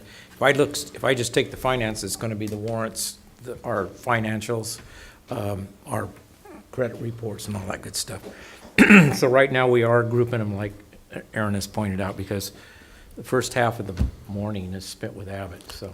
Right, and so if we were to have planning, then, they come up here and there, we can do a special meeting and put planning in between public safety and finance. That's an option if you wanted to split it, if you wanted to split it out. We definitely need to have oversight of our contractors. Yes. We definitely have to have a dialogue with them on a monthly basis as far as projects, dialogue as far as cost. And if I don't have them in front of me in this committee, because of finance, I got the numbers. And that usually drives my questioning on after they do their reports. So if we want to break it out, that's fine. I think it will take the finance committee and look a little different, but whatever the order the group would like. I mean, right now, I think it's working, but. So your preference is to leave Leave planning in it, take the administration out. And if that could be a special, as needed. But Abbott is administration, is what you're saying? Yes, Abbott, that, okay. they were, yeah. So basically, the cruiser- problem is we need a place for Abbott to land to give their reports so that it gets back to the council. Yes. This and so- is our Yeah, concern. and that was from the previous council. That's- Okay. So, And how do they fit in as admin? They don't, because I don't know if that gave them the warm and fuzzy feeling that they can be in there. why don't we just make it, take that, because I agree, we don't have, admin is just. Right, we really can make not- it the finance committee, and finance addresses all the issues in the city, and we can still require whatever staff member we want there. Right. I mean, we could have police and fire there to discuss, okay, why was this charged to us? Right. This Why tow was fee or everything whatever. so high? And Abbott Sure. can still be giving you their updates. We can call it just finance, we can break it out. So first of all, I'd recommend that if the council wants to do something like that, let's do that first before we do the rest of the committee assignments. Okay, so have we figured out now that we're good with taking out admin? Leave it as finance and planning? And this will then move the normal update that we get from Abbott. Won't have that first letter there, won't have that first word. It'll still be the same committees, still be the same meetings. We just will have eliminated a portion of that committee. Just a name. Just a name. Yeah. Would it be feasible to have perhaps alternates to the finance committee that could focus on planning when issues come up? And they could have subcommittee meetings and make recommendations then to the finance committee, or something that would not detract from finance, what their focus is. Because planning, even though it involves finance, planning is definitely goes off in another direction. So perhaps having a subcommittee of planning that, as issues come up, could work with the finance committee. I think we could probably achieve the same thing with an ad hoc, if we decided that we had an issue that needed to actually be addressed. I don't know that we'd have to have a formalized. Let's just say an issue came to the admin, the finance and planning committee, an issue comes up. And after the committee members discuss it, they think that, there could be some, whatever the consequences are, there's some issues here that need to be addressed. We put that planning item, obviously, would then moves to the council's realm for final decision. The committee would give recommendations, and they say, they can say, well, we've struggled with this decision because of this, whether we're recommending or we're denying the project for these reasons, but we still have questions. At that time, maybe that's when the council convenes an ad hoc committee just on that issue, or you don't like doing that? I mean, that is an Your ordinances aren't structured. right way. Okay. If you are going to have planning items. Right. It's helpful when for example, you're going to have an accessory unit ordinance coming. You're probably going to have a few more solar. You may have some specific planning items. The idea of the planning committee was not really to replace a planning commission, because you are the planning commission. Right. But to have the ability to ask questions of staff on a different level about the project. And that's not happening in an ad hoc, I You've got understand. 3 choices. You make it part of, you leave it as it is, maybe 4. You leave it as it is with finance. It did work with the prior council, but there weren't too many planning matters. Separate it out. Yeah, that's true. And number 2, you could make it as part of another committee like Public Works. Number 3, you could separate it out, and it was that way for a while. And number 4, you can eliminate it and just have the items come directly to the council. As it is, it's just like a city where you hear it twice. The planning commission hears it, and then the council hears it. In your case, that's not legally necessary. Okay, so we So could. those are your choices. Okay, we really don't need one then. So we could just take the A and the P out and leave the F in. Planning issues that would come to the council, I don't know what that might be, except the one issue that I talked to you about with the property. Right. But if you have a subcommittee, ad hoc committee, whatever you want to call it, that could do the research, could ask the questions that, as a council person, you're not supposed to direct staff or get them involved. If as a committee, they could do the research. When you bring it right to the council, there's so many questions, there's really nobody to answer the questions. And then it has to be, we have to put it off because somebody has to get the answers to the question. Right. So I think having an ad hoc committee or a subcommittee on any issues that come up that veer off of the finance focus should go to an ad hoc committee That would to be do one the reason to research. keep, and I guess you could say, another way to approach that is if you eliminate the planning committee, is that the council would have, and since like I said, the planning projects are few and far between, when we have those, we schedule a special workshop. We could do something like that, where Right the now, council we can come have in, that ask for- those questions. Yeah, we have Public Works, we have that already, Right. that, they don't meet except as needed, so we can do that. Separate. Well, at the last finance meeting, we decided that if any new project would be reviewed as part of the overall finance committee, and then we present it to the full council before we move forward. Right. Yeah, it gives that committee a chance to review, make sure that any unanswered items or items that might be of confusion are answered, and gives us a chance to then get it all, let's say, get the bumps out of it, and then bring it before council. So I think it's good to have somebody that isn't, the full council, like I think Don said, is very appropriate. We get here and there's going to be a lot of questions. Sure. Our job at that level would be to get those questions answered and to bring it to you, and then answer your questions if you have them prior to us making a decision. And Randy is right. We want, because we have some projects coming up that are have some significant financial impact, the Solary Seal and stuff like that. So Right. anyway, that's my thought. So, I guess we're just trying to figure out which way does the council go? Do you want to leave it alone the way it is? I think what we've gotten so far, administration is going to be dropped. Okay, so we have finance and planning. Do we leave it together or do we separate them out? I would like to leave it together. That's my I take. think we should separate it as needed. I think finance certainly would be tied, and the two committees could meet to discuss any planning issues, but I just think finance should be focusing on the finance, and planning should be focusing on planning, and to have one committee focusing on both, I think deters one from the other. If we have a major planning project come up, I don't think finance would or should take the time to go into all the details of any major project that came up. And these are not things that happen all the time. It's a as-need basis, but when it happens, I just think that two responsibilities are not, they're tied together, but they're just not that similar, and that the focus of each should be on that specific thing. What say you, Jordan?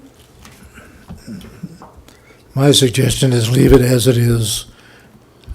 It's pretty rare, the whole thing. I can't remember when there's something has come up and it's been a problem. It couldn't be addressed, but if we leave it the way it is, and if there's a problem, you bring it to the full council and let that be the end. There's no reason to separate it or create another. I mean, you can have an ad hoc committee. It probably wouldn't meet perhaps but once a year, my suggestion. It just depends on, I mean, say something came up with the BLM land. That's been lurking in the background forever, and at some point, something possibly could come up. I've been looking into, ask Aaron to look into an issue with some land that might be available for development.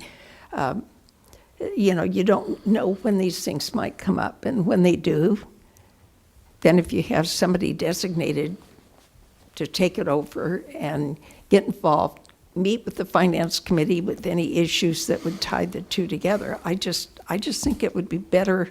It's an as-need thing. It's not a standard set committee that meets every month because they don't need to.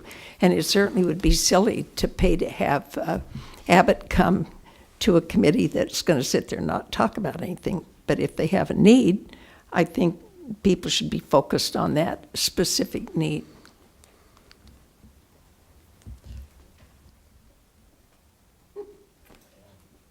Okay, and thank you very much, Barry, by the way. He's not allowed to email. Anybody gets an email from him, you delete it before you open it. Yes, you may. Okay. I'm in favor of leaving it as is, a couple of reasons. And I understand if we start moving into having to make decisions on development, land use, density, any other things that would require a more focused on that particular side of the house, I agree. That should be a separate standalone with working all those issues that have to be in compliance with, should be our master plan. But where we are right now, the two of them with the planning with Abbott here gives us a chance at finance to be able to find out what the workload is, what projects are going, what's being proposed, giving us a chance to kind of be the front line of whether we should move forward and bring it to council or not. And I think if we just look at finances without that piece in there, at this particular point, it's going to be difficult for us to manage the numbers without bringing them in on a special basis. Did you make a motion? Well, I don't know if I can yet. Can I make a motion? Sure. I'll make a motion to leave the committee, strike the administration off, understand that. Leave the committee as it stands, finance and planning at this point, and move forward with it. Okay, I think I came, I'm going to second. I think I came 360 degrees on this one. Barry, I agree with you, administration. Let's leave planning for now, and let's see if it continues to work. Okay, so I second. Okay, we have a motion and a second on the first committee. Assignment change?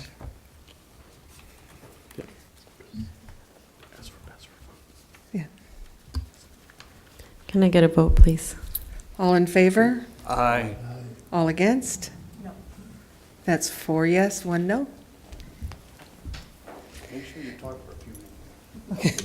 So then, are we good on the other changes that we made to the, do we have to do that all? Yeah, for so all of them? I would recommend doing 2 more motions. Okay, The next one will be the changes to the committees themselves. okay. And so you changed RCTC to be the chair on that one would be from, It would still be, it would be Randy as the chair, and it would be me as the member. and then also for the new I-15 task force, it would be the same. I would be the chair on that. It would be just reversed. Reversed. Okay.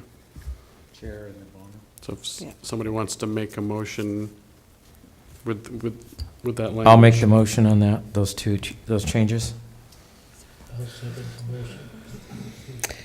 Second, excuse me.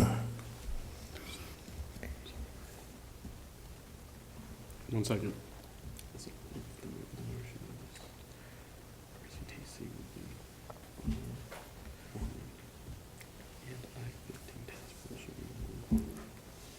Okay. It's still, there's gonna be 3 votes, we'll go over tomorrow. Okay.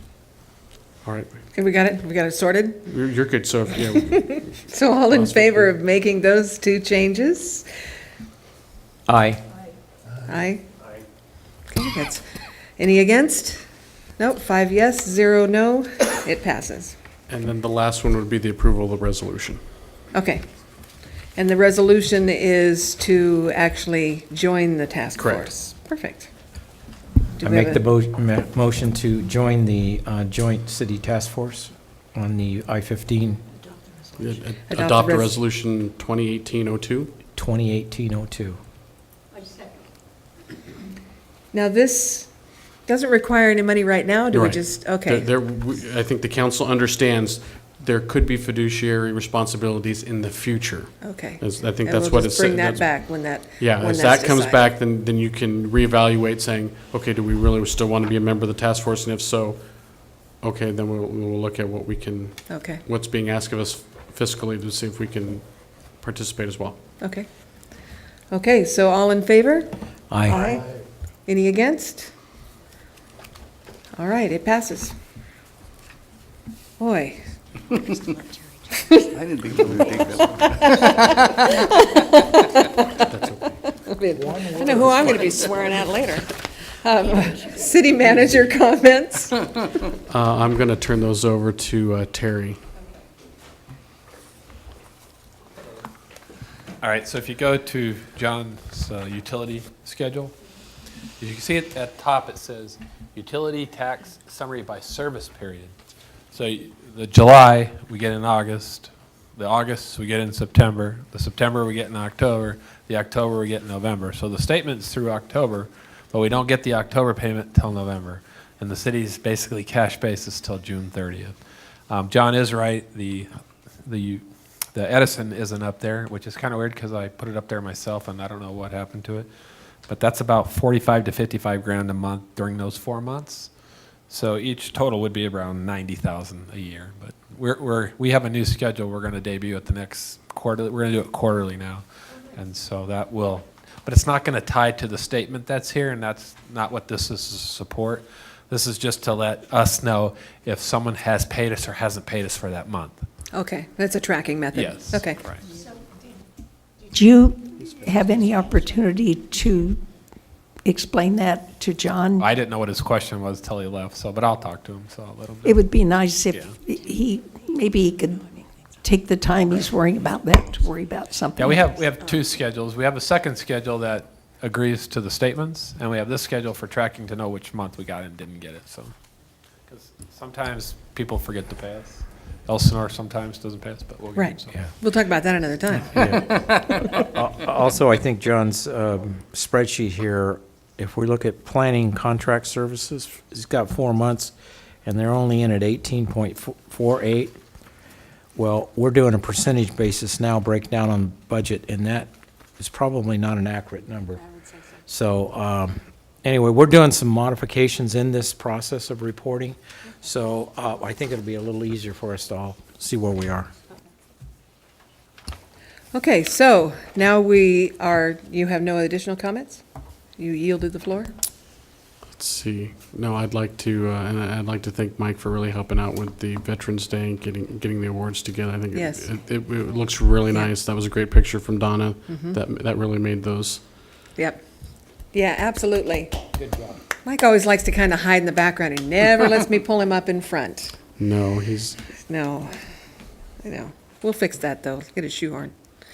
Okay, committee and council reports. Councilmember Bonner. Okay, things kind of slowed down for me in December. I went to the RCTC meeting on the 13th of December. Melissa Melenza and Jeff Stone had a kind of a holiday and provide a gift for children, and we attended that on 12/14. We went to the Corley concert on the 12/16. The city Christmas had a party on the 21st at the Bonner's house, and it went very well, and we appreciate all the people that attended. And I just want to talk real fastly. This has to do with January, but I was at the RCTC meeting today at 9:30, and sometimes you'll hear in the newspaper about Riverside County and the fiscal problem from the supervisor. If you look at it from the state, where we have money that comes from three different things. We got a Measure A, we got local transportation fund, it's called LTF, and Trump, Transportation Uniform Mitigation Uniform Fee. In those categories, Riverside County is in very, very strong situation relative to the other counties. So from our transportation point of view, there's going to be a lot of projects going on, and I'm really proud of how well this RCTC is organized and run well, and I think we're going to be very pleased with the results. That's it. Thank you. Councilmember Aaron Krantz? I don't have a whole lot to report on. I've had a couple of conflicts with some of my meetings. By the way, having Christmas parties, which was not too bad. But I have a few little tidbits that I was able to extrapolate from one of the previous meetings I had. This one was from SCAG, and this is in regards to construction. It was probably the largest boom in 2018. The construction industry added 30,000 jobs alone last month. And the total gains for our sector in 2017 were 210,000 positions, which was a 35% increase over last year. Construction spending is soaring. We had a record in November of $1,257 million in construction. So right now, optimism is at an all-time record high.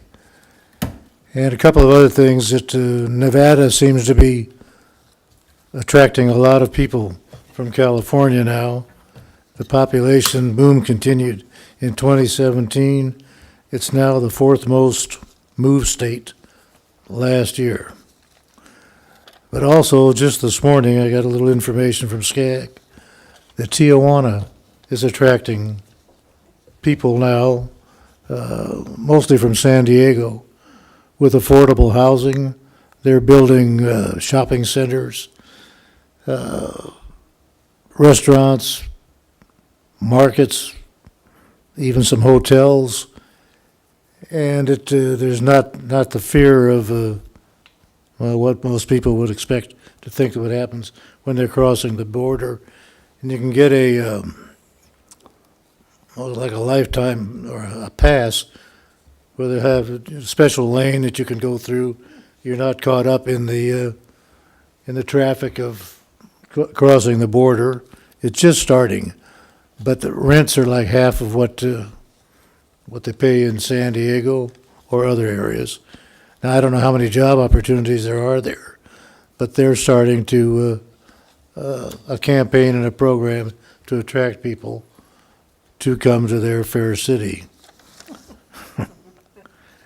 And WRCOG, the HERO program, is still growing quite strong. There's some astronomical numbers that I can't remember which cities it were that we just brought in, but they're doing a tremendous job. And this is mostly solar, HVAC, windows, doors, roofing. And for the first time, or maybe not the first time, but complaints are down 46% from 2016. They're now finally able to weed out the contractors that seem to fall on the complaint list. So they've got an oversight committee in force now, which has been quite successful. So that's really the end of my report. No Vector. No Vector? No, Well, it's winter, the bugs are sleeping. Vector had a Christmas party the same day that those Bonners had their party. Gosh darn it. I'll freeze it. So it was a tough choice. Thank you. Thank you. Councilmember Haggerty? Well, I attended the committee meetings. I'm also on the budget committee for RTA, and I attend that meeting as well. I will give you an encapsulation of any information that would be pertinent from now on. Attended all the various city functions. I had an interesting conversation with a couple of people, business owners in this area that I thought I would share with you. I don't know if there's anything that could be done. There's a couple of the businesses that have had issues with parking because the employees for the city hall and the POA are parking in the front, And this one business has a lot of elderly people on walkers, and they have to park in the upper lot, or they have to park way in the back and walk up because there are no close parking places most of the time. Now, as I understand it, they used to require that the employees park further away. Apparently, that rule either wasn't locked in or it went away some way or another. And so some of the business owners are quite unhappy. I asked them if they had taken it to the owners of the buildings, and they laughed. Apparently, there doesn't seem to be much of an interest in any assistance for that problem. So I don't know if it's something, apparently the city had an ordinance. That's something you'd have to dig out, or had some kind of a ruling for parking at some point. I have no idea what it was. This woman didn't really know. She's been here a long, long time with her business. And she said there used to be a rule that the city passed, and that was all she knew. But I think it's something that, I don't know if we could work with the Chamber of Commerce. I don't know what could be done about it. I just wanted to point out that some of the businesses are really having an issue with parking for their customers, so. Meeting days is especially bad. I know, yes. Okay, Mayor Pro Tem Green? Thank you. Attended the RCA meeting. Got to learn a lot about the native lilies. There are 3 different species. We won't show you the slides of them, but they're very nice. The chairman of the RCA, Jonathan Ingram, who is the mayor of Marietta, came to our fine city, and we gave him a tour of the BLM land. He's coming back with another person, and they're going to get a boat trip of the BLM land. Mike Feeney was kind enough to take us through and give us a personal from city limits, both to the east. Can't go too far to the west because it's too hard to get over there. But we also went out to the jump lagoon. So we got a good overview of what the property actually looks like. And then we came back and did the aerial view, so he has it even better. So he has now got that in his bailiwick, and hopefully maybe some changes in the future. We know this has been in the mill for a long time. I will be attending the League of Cities training program that's put on next week, Sacramento. So I'll be up there from Tuesday to Friday. We're still doing our community outreach of hands-only CPR through the American Red Cross. Our group, the Emergency Preparedness Group, donated AED to the POA for the Eastport. We have a lot of activity going on at the Eastport, from the pickleball courts to the basketball, dog park, and all the other activities that take place there. So that is in place, and that was $1,800. Attended the Melinda's Stone event with Randy and I. Also, Jeffries had a drive, and I want to thank Randy and his lovely wife for hosting the city Christmas party. That's it. Thank you. Mine is short. There weren't a lot of meetings in December for my committees. There were a lot of holiday events for my committees, so I did go to those. Animal Friends opened their doors and celebrated their anniversary at the same time, and they put on a very good show, but it's difficult not to walk through and say, how much did that cost? And how much did that cost? So sometimes you have to just put on a different hat and let it go. But it was also very tough because they kept saying, if you want to adopt an animal, you want to adopt an animal, oh my goodness. And those facilities, it's been 7 years, I think, since the new building, is what I was told. And it still looks, you can no longer say, well, of course it's nice because it's so new, because it's not so new anymore. It's not old, certainly, by any standards, but it certainly has had enough time that you can only say it is the staff that is keeping this up. You know, they and I can speak from personal standpoint. My husband goes in and out on business there all the time at different hours, and he says that it's always that way. It's not just for show. So it really is a wonderful facility, and they're doing quite a good job. And also, the decision was made, I know there was some discussion, but the City of Canyon Lake will be hosting the League of California Cities meeting in March. We're going to have it at our very own country club. We're all very excited. They're very excited, and I think it'll be good. Managers meeting will be downstairs, and everything else will be upstairs, and be good for Canyon Lake. I think that's all I have. The next, are there any other comments, any additional? Okay. Next meeting is February 7th at 6:30 for open session. We're not sure if we'll have a closed session yet. We have a month to think about it. Okay, we'll try not to.